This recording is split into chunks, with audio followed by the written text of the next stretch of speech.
Hi, everybody. It's meteorologist Joe Cioffi on this Sunday night here at 8 o'clock Eastern Time. Very, very busy day again. Excuse me. Welcome to everybody that's on board. We've got a lot of weather going on at the moment. This Midwest storm just continues to rage on in varying ways, and depending on where you are. Front and center, I'm going to start off. We'll start off with the watches and warnings that are up here for a good chunk of the eastern half of the United States in one form or another. First off, as far as the severe weather is concerned, we have tornado watches up, as well as already some severe thunderstorm warnings and that have been flying. We've got also up in the Midwest as quote unquote weather conditions are improving slowly west of Lake Michigan, at least. But we've got still some blizzard warnings up in northwestern Wisconsin. There were blizzard warnings up in and around Green Bay, but it looks like the weather's relaxed a bit there. But winter storm warnings continue still for a large chunk of Wisconsin, the upper and the lower peninsula of Michigan, with residual winter weather advisories on the western side. Now, in the east, back we go to that severe weather again, and flood watches are also up from western half of North Carolina, the western half of Virginia, and West Virginia into southwestern Pennsylvania, southeastern Ohio. Then there's kind of a gap in between, and as we look into the northeast, we've got all sorts of issues, from coastal flood advisories up from Delaware to the South Jersey coast, and then going north from there, we have coastal flood warnings up for much of the central and North Jersey coast, and then it's back to advisories for Long Island. Flood watches are up for most of New Jersey except the southernmost counties, most of eastern Pennsylvania except for the far southeast and the far northeast. And then in upstate New York, we are seeing some scattered areas of improvement in western New York in the sense that there were ice storm warnings up, and those are done. But we still have winter weather advisories up from the Catskills northward through northeastern New York State, and winter weather advisories up from northern Connecticut through Massachusetts, Vermont, New Hampshire, and in through a good chunk of Maine. Maine.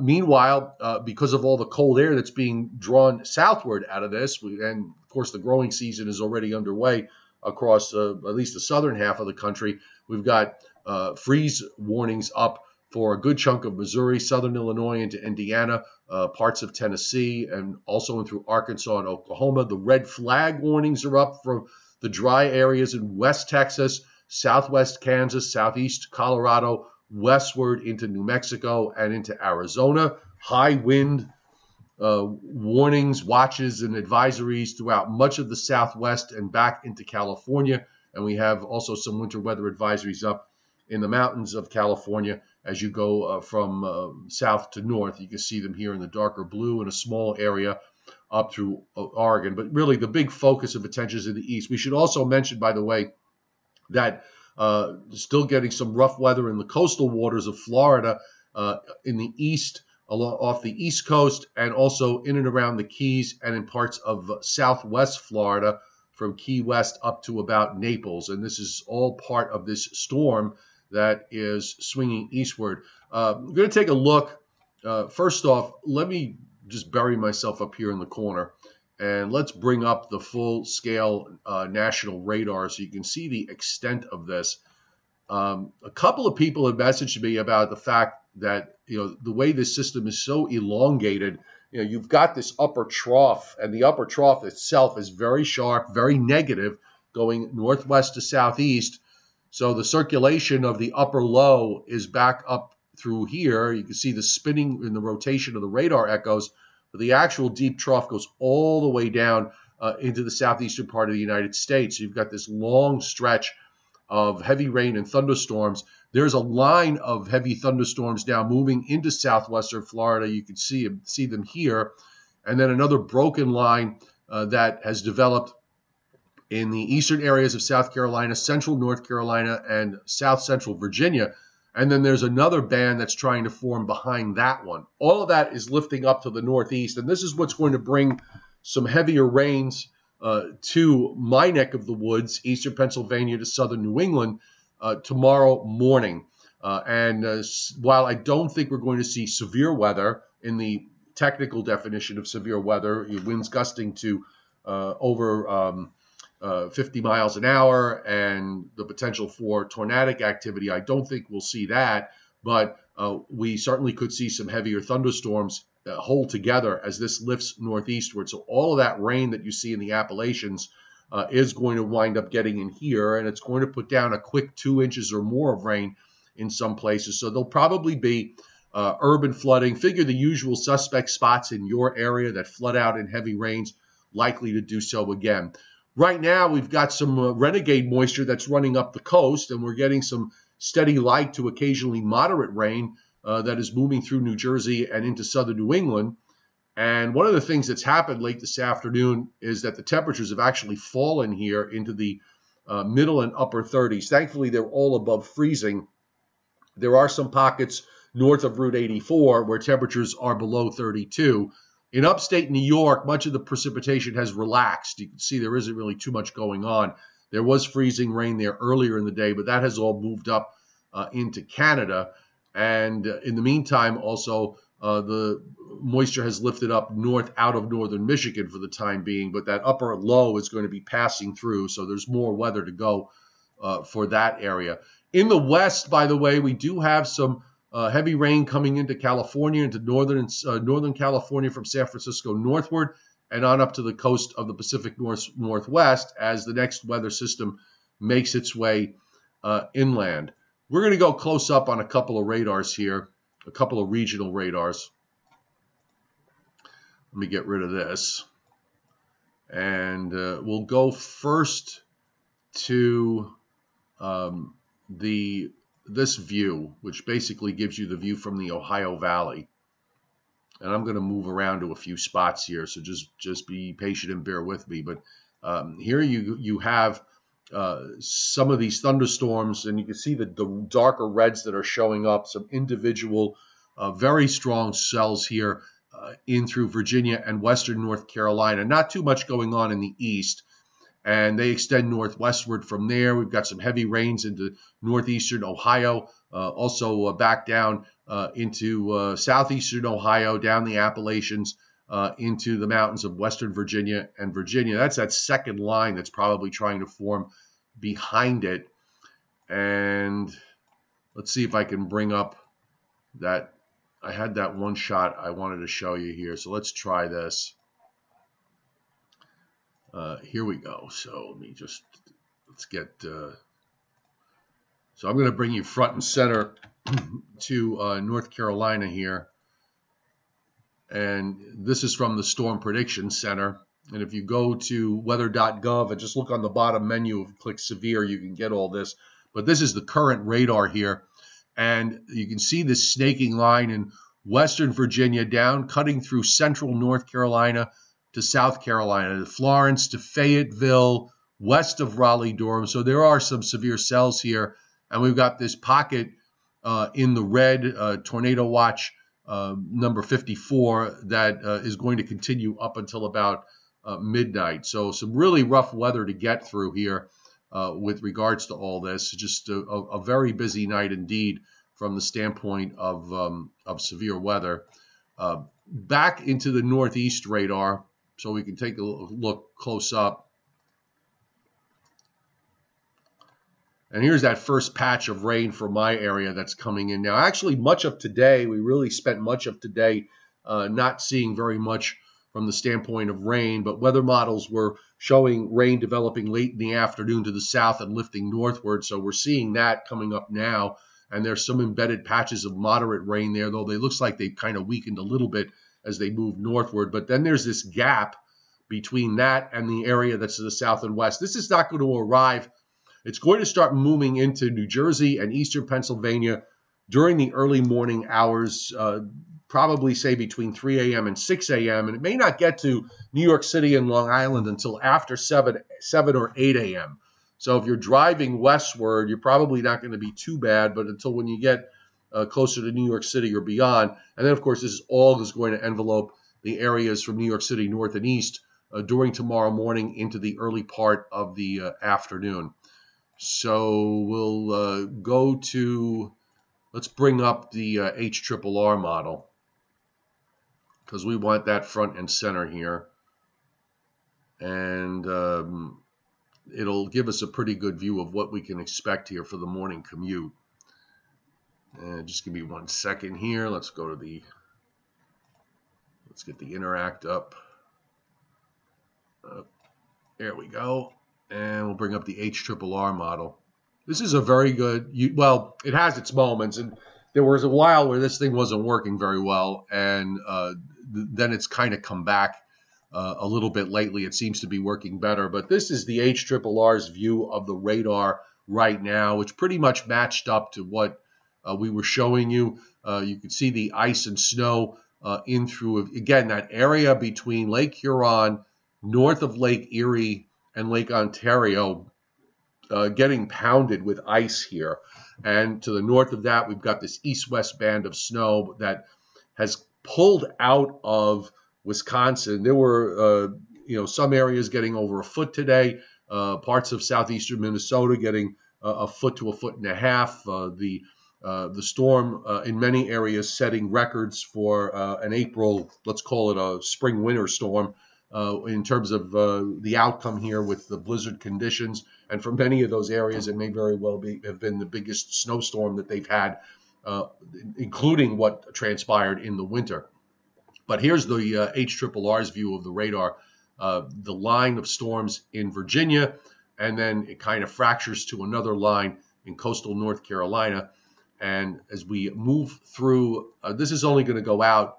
This is the new HRRR because it comes out every hour. So this is not going to take us far enough, but I will jump back one run in just a second. So we are now at 4 a.m. So you can see where that the thunderstorms tomorrow morning at 4 a.m.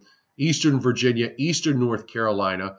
And, of course, there's still some rain going on, a steadier rain, northern half of New Jersey and Long Island. But the real heavy rain is just now at this point getting into southeastern Pennsylvania. Let me back up so we can take a look at what's happening in Florida. And here's the HRRR's view of the radar in Florida, running a line of strong to possible severe storms there. Looks like from about, let's say, West Palm Beach, southwest to Naples, south of Port Charlotte, just east of Key West.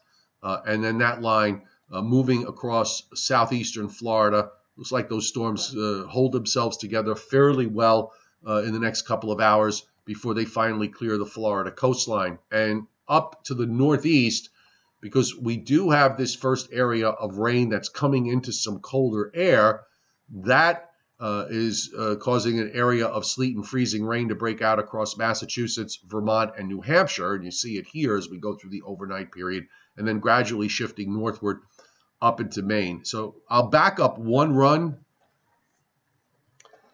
and this way we can take you through the morning commute. But here we go. And by the way, you still have some heavy rains back up through western PA and eastern Ohio at this point. So this is at 4 a.m. We'll run it through now 5 a.m., 6 a.m., 7 a.m. And there's your heavy rain in the yellows and the reds. And there are going to be thunderstorms embedded in this. Again, I'm thinking because of the marine influence here, that's going to be tough to dislodge. We've got temperatures in the 40s all the way down into the Washington, D.C., Baltimore area. That backdoor front has really pushed its way southward. I'm wondering, I really think that the thunderstorms won't be of the severe nature when they get up my way, but they could still, one or two of them could still produce some very heavy downpours. I think that's probably the bigger risk here is going to be the rain being so heavy. But there might be some strong thunderstorms in the mix. By 9 a.m., all of New Jersey, easternmost Pennsylvania, you can see where the low center is, tracking probably near Harrisburg. There's actually one low back up into northeastern Michigan. That's the occluded low. And then you have the low that forms on the what we call the triple point, where the occluded front, the cold front, and the warm front all meet together. And then that lifts on through those heavy storms. So this takes us to, at this point, we are at noontime. So at this point, much of the weather is done in New Jersey and in in eastern Pennsylvania, except for this one area that's near the low center. The HRRR is trying to show some heavy thunderstorms in and around in central Pennsylvania, north central Pennsylvania, possibly in and around Williamsport, and extending north and west from there into western New York. We can double over now to the NAM model. I'll jump to the 3K. And it matches up fairly well with the HRRR. It's a little different with what it shows. This shows much less activity in north central PA. And then gradually as we go through the afternoon, all those heavy thunderstorms continue to move northeastward and start bringing stronger impact with heavy rains into southeastern New England. Meanwhile, I'll just back it up to tomorrow morning at 10 o'clock. You've got ice going on still in Vermont and parts of New Hampshire and a good chunk of Maine. And there you have it. That heavy rain moves into southeastern New England and eventually even into southern Maine, getting in on the heavy rain action as that whole system just lifts up to the northeast. And then we can just wave goodbye to it as weather conditions begin to finally improve. Tuesday should be a better day, but it's going to be chilly on Tuesday. We've got cold air that's coming down behind this, relatively speaking. So we're going to have temperatures running well below average. I'll bring up the temperature anomaly if it's available on this, and I don't think it is. But we can at least look at the 2-meter temperatures here for the afternoon on the NEM, and it's pretty cold. I mean, this is 5 o'clock in the afternoon, and it's got 30s in upstate New York and 40s everywhere else. I wonder if that's a little bit overdone. Let me just check. The NAM was actually not too shabby with its temperature profile with this back door. So even the standard NAM that we look at is rather chilly on Tuesday. Look how cold it is. And I guess with all the snow cover over the Great Lakes and this very deep upper air trough, it shouldn't be a big surprise if it winds up being considerably cold as we go into Tuesday. I could put the anomaly here. And you can see how far below normal the temperatures are at 2 o'clock in the afternoon. The purpley shaded areas, if you look on the scale on the side, we're talking temperatures 12 to 16 degrees below average. And that covers everybody across the northern plains, the middle and upper Mississippi Valley, the Great Lakes, just everyone in the east, all the way up and down, even below normal temperatures, all the way down into South Florida. So this storm is really having a large impact. I thought it would have impact for sure, but I guess the extent of the impact in terms of encompassing all the different kinds of weather you can see. That's one of the things about a big storm like this in the springtime. You see everything. Over the scope of the geography that the storm is covering, you see everything: severe weather, tornadoes, heavy rains, coastal flooding, ice storm conditions, winter storm conditions with heavy snow, and blizzard conditions. So certainly quite the impressive system this is. And here's how the upper trough looks like. This is a really wrapped up upper low. Look at that. Let me just back it up so you can see here the reflection. And you see how that trough, it's centered up in southeastern Wisconsin is where the upper low is, but you can see that the trough goes all the way down to Florida, northwest to southeast. You see that that elongated look, that long frontal band that goes from Key West all the way up into Michigan. You don't see that too often, and that's because of the depth of this trough, just very, very deep. This whole upper low is wrapped up and very deep, and it takes a while. I'm taking you through Monday and going into Tuesday. This upper low is just crawling eastward, and you really have to wait until Tuesday night before it starts to pull away. And then, of course, you start to see the next upper air system. You got a wrapped up upper air low, but much smaller now. So its impact is going to be less extensive than what this one is. I'll put the surface map up here at this point here. You can take a look. And this is, how much is left for this to work on, considering this system is so dominant and so huge. This is going to have, even though the upper feature looks somewhat impressive, it's not going to have a whole lot to work on initially, so it really doesn't do too much with it in terms of moisture. This first system is kind of taking everything out of the atmosphere, and again, the more compact nature of it leaves the Gulf of Mexico closed to as a moisture source. So the amount of moisture that this thing is going to have is much more limited. But the NAM certainly wants to argue maybe for mixed precip in Chicago here on Wednesday night, and snow in northern Illinois, northwestern Indiana, and through the southern half of Wisconsin. So there might actually be a little bit more of accumulating snow with this one in some areas that just got hammered by this storm, but it's going to be, much less in terms of its overall impact. Now, as far as the weather is concerned going forward, why don't we take a look? We'll swing over the GFS. We'll also put the full U.S. view up here. And here you have it right now. There's your next system that's coming in. Just give me 1 second, folks. I'm going to shut my phone off here. There we go. And there's your storm on the GFS's view. The GFS that's actual rainfall and not the radar reflection. But you can see where the heavier rains are forecast by the GFS in the yellows and the reds. And there's your storm. And here comes that system into the west with rain and snow throughout much of the west of the Rockies, at least initially. And then it comes eastward. Again, limited because of the fact that the Gulf of Mexico is not going to be a moisture source this time around. The GFS keeps that system pretty weak as it moves through the area in my area, Wednesday night and Thursday. And then it's followed by yet another system in the southwest that the models have actually been trending further south with this. Notice the high. There's a large high sitting north of Lake Superior at the end of the week.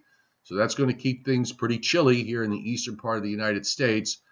And we're going to watch this. This is going to be moving toward the mid-Atlantic coast. Models are going to differ in terms of how they handle this going forward. We mentioned yesterday the blocky signature of the pattern, which does not mean that you interpret that as a snowstorm, okay? Especially this time of year, you really can't do that. But the models have been kind of showing a bit of a blocky signature for next week, which would certainly support the notion that things are going to be on the cool side. Here's your upper air systems as they lift up, and notice north in Canada, you've got higher than normal pressures in the brown area. You've got a cutoff high that's sitting over western Hudson Bay, and another weak upper high that's sitting over Greenland. So that is, again, creating a blocky signature, as we said. Not like what we saw in the beginning of March, but it's at least enough to keep the jet stream suppressed to the south as weather systems roll along. And going forward, looks like we start to lose that a bit in the long range, which might be nice. But I don't, now we're out to day 11 and 12. This at least would argue that temperatures would be a bit more seasonal here in the east and maybe even a shade above normal over time. Looks like at this stage, the flow of air as we go late in the forecast period is coming more from the west-southwest, and you don't have a cold look in Canada. But, you're getting to the time of year now where, we certainly saw it here with the backdoor cold front, but as you get into May, you have to start looking, you have to start looking at the situations regarding the surface and where the highs are, and do you have an onshore flow that develops over the northeast and northern mid-Atlantic states, because that could that's going to make a huge difference in terms of temperatures. But at the very least, with what we could see right now, this major storm, once it pulls out, it's going to be a little more relaxed this week. There'll be some weather systems to deal with, but not of the strong nature of what we've just experienced. Now, I want to go over to our friends in Europe because, up until now, and through the month of March at least, it seemed like every time we had a big storm going, with the stormy pattern that we had, they had it also. And we saw areas get cold, and at the same time in Europe, it got cold. The beast from the east that came in late in February and March, and the blizzard that occurred across Ireland and parts of England. Well, it's a little bit different this time around. We don't see that kind of connection this time around. Now, there is a big storm. You folks in Ireland and England that are watching, there is a big storm. You can see it here tomorrow night, 953 millibar low. I mean, that's as strong as a Category 3 hurricane sometimes. And the winds are pretty strong. It does bring in some heavy rain over Ireland and over western England and Scotland. But that low goes well west of the British Isles and goes northward. So you're going to get some rain out of that later Monday into Tuesday. But the rest of Europe looks pretty quiet with the high pressure kind of dominating. And I think it's probably going to mean for temperatures to be on the warm side. And the rest of the week looks relatively calm and quiet throughout Western Europe, Britain, and Ireland, right into the beginning of next weekend when a system passes well to the west, and then you start to getting into some showers later next weekend and into early next week. But if we look at the temperature profile here, let's see what it tells us in terms of below and above normal. And I just pulled up, this is a week from today, virtually for the same time frame. But starting with right now, you can see much of Europe, except for Portugal and western Spain, below average. And going through this week, it looks pretty warm, well above normal, just about everywhere, except for a few pockets here and there. The whole week looks above average. For those of us who want to get rid of the cold, we might as well just really fast take a look at temperatures. Specifically, we'll put the 2-meter temperature anomaly. I'm sorry, the actual 2-meter temperature.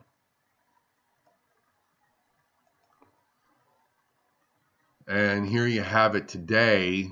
I mean, these are pretty warm temperatures. We're looking at 60s across Germany and France, and 50s in England.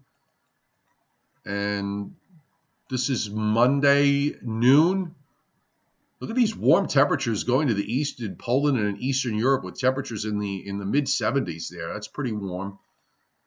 And here we are on Tuesday. We've got temperatures in the upper 60s and low 70s, mid-50s to low 60s across England. And then on Wednesday, it gets very warm in England into the 70s. And we've got temperatures into the 70s in France and even through parts of northern Italy. A little bit cooler as you go to the east, so some cooler air comes in. But you get the idea, folks. They're going to be getting some spring weather that those of us in the Northeast, in particular, would be very envious of, with regards to the kind of weather that we've been experiencing here and how we've been just basically suffering through all this cold. I'll bring myself up full screen. We'll move up to the top, and I'm going to come back to you guys on the board. There you are. It's good to see everybody here tonight on a really busy night weather-wise. Boy, do I need a break. Chris Alley, good to see you on board. Hope you're doing well. Okay, JC WeatherNet, PWS. My brain's kind of fried at the moment. Can you just tell me what PWS is? It's not clicking for some reason. John Trabacchino up in North Williamstown, Massachusetts. Heavy sleet and freezing rain here. You've got more coming with what's to the south on the radar. And Timothy Veltman, kind of curious as to what you had up there today, up your way. And we've got that moisture that's coming up. That more of that may wind up going to the east of you than right overhead. The wind, by the way, my God, the wind last night here was howling. We had gusts well over 40 miles an hour, and it just kept going all night into this morning, and it seemed to just come in waves. I was really shocked at how strong the winds were, and it certainly accelerated the fall in temperatures, where we had these 25-degree temperature drops that occurred. But this backdoor front was pretty impressive, considering the fact that it was like summertime. People in parts of New Jersey basically went from T-shirts to sweatshirts in a matter of minutes. With regards to how quickly the temperatures dropped, especially in coastal New Jersey, where the sea breeze was kept at bay until the back door came in, and then all of a sudden it just basically went from 80 to 50 within a blink of an eye. Patricia Patrilak, flash flood warning for tomorrow. You're in Susquehanna River across from Wilkes-Barre. You do have a flash flood watch up your way, yes. I don't know how much Boston got, Jason. Let me see. How much sleet did Boston get? Let me just really fast. I could pull up their observations. Hang on. Let's go to Boston, which right now, by the way, is not in the winter weather advisory. So they may have taken them out of the winter weather advisory. And so naturally, the observation Boston is not available. Let me try it again. Now I got it. So Logan right now is 33. And looking at their weather history today, it was above freezing, at least at Logan Airport. They actually did have some snow reported in the mix during this morning. Into this afternoon, but since mid-afternoon, it's been pretty much. And by the way, I don't have any reports from Logan since the last report that they put was at 4 o'clock this afternoon for some reason. But it's been mostly rain there during the afternoon. That's not the temperature actually went to 34 and then back to 33. I'm not understanding why that is the case. I'm just going to pull up some other local weather here. Bedford is 31, Beverly 33, East Milton. For some reason, okay, I'm sorry, my mistake. I stand corrected.